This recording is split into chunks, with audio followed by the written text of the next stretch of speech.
নমস্কার বন্ধুরা, চলে এসেছি আমার একটা ইউটিউব ভিডিও নিয়ে। আমার ইউটিউব চ্যানেলের নাম সুবিধা চট্টোপাধ্যায় ব্লগিং। তো ব্লগটা কন্টিনিউ হরিদ্বারের বিষয় হতে চলেছে। তো এটাই হচ্ছে পঞ্চম ভিডিও আর লাস্ট ভিডিও। মানে আমরা 28 তারিখ ছিল আমাদের হরিদ্বারে থাকার শেষ দিন। মানে সারা দিন কেনাকাটা করে প্যাকিং করে যা কেনাকাটা সকালবেলা লাস্ট কেনাকাটা করে আগের দিন রাত্রেও কেনাকাটা করেছি, বাট আজকেও যা কিছু যদি কিছু কেনার থাকার সবাই আমার মা আর আমার জেঠি মিলে কিনে আমরা এবার একটু দুপুরবেলায় চা খেতে বেরালাম। আর আমার বাড়ির বাকি সব গঙ্গার ঘাটে চান করতে গেছিলো, চরবানন্দ ঘাটে।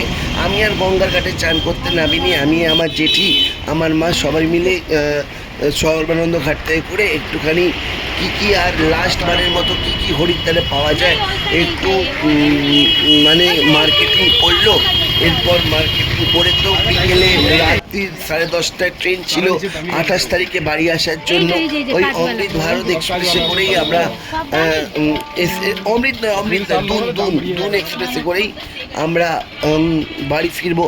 সেই জন্য ভর দুপুরবেলা আমরা সবাই মিলে একটু কেনাকাটা করলাম। কেনাকাটা করে জেঠির মতো হোটেলে ঢুকে গেল। তারপর আমি আর আমার মা আর একটু শেষবারের মতো লাস্টবারের মতো আর কি চারদিকটা ঘুরে দেখলাম। সত্যি এই কদিনে দুন এক্সপ্রেসে করে 2 দিনের জার্নি করে হরিদ্বারে কিছু জিনিস দেখে আমার সত্যি হরিদ্বারের উপর মায়া পড়ে গেছিলো। বাড়ি আসতে ইচ্ছে করছিল না, কিন্তু কি আর করা যাবে। তারপর দুপুরবেলা খাওয়া দাওয়া করে রেস্ট নিয়ে বিকেলবেলা আমরা বাড়ি যাওয়ার আগে কিছু মন্দির, কাছাকাছি মন্দিরগুলো ঘুরে দেখলাম। এটা হচ্ছে প্রাচীন শ্রী রাম মন্দির আশ্রম।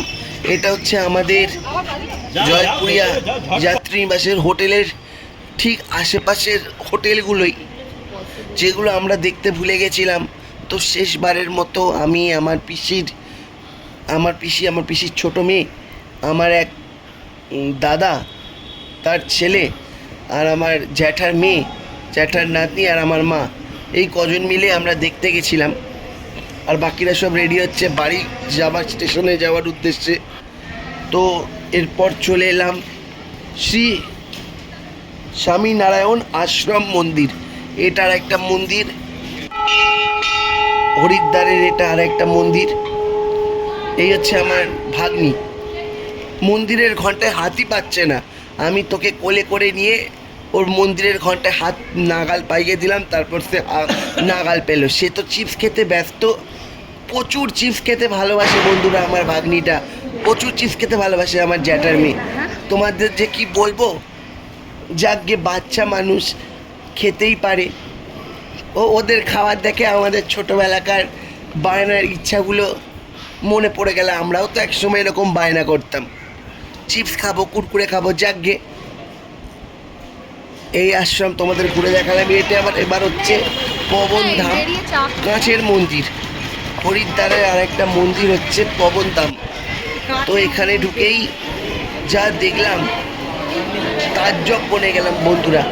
আমার এই বাঁ পাশে দেখতেই পাচ্ছ, ঢুকতে ভিআর বক্সের মানে ভিআর বক্স চোখে লাগাতেই 3Dর মতো সব ঠাকুরেরই দর্শন দেখাচ্ছে। আর এই হচ্ছে পবনধাম মন্দির, যেটা পুরোটাই কাঁচ দিয়ে তৈরি।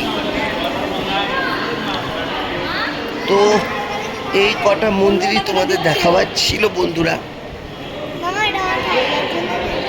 আবার সেই স্টেশনে গেলাম। এরপর এতগুলো মন্দির, 3টে মন্দির মাত্র ছিল, আশেপাশের আর কিছু ছিল না।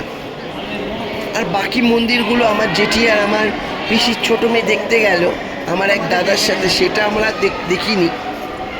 মানে লাগেজ গোছাতে হবে, হোটেলের মালিক তারা দিচ্ছে, সেই জন্য ওই দিকটা যাওয়া হয়নি। আমাদের চোখে যেটুকু পড়েছে সেইটুকুই তোমাদের তুলে ধরলাম ভিডিওর মাধ্যমে।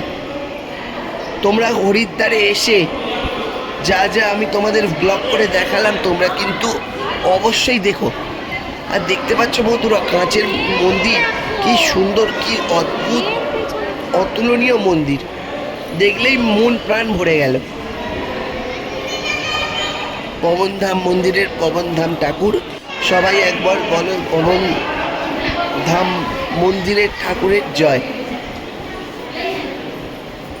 যাজ্ঞে এখানে প্রসাদ হচ্ছে মুড়ি। আমরা যেমন মুড়ি খাই, এখানকার প্রসাদ হচ্ছে শুকনো মুড়ি। দেখতেই পাচ্ছ আমরা সবাই মুড়ি প্রসাদ হিসেবে গ্রহণ করলাম।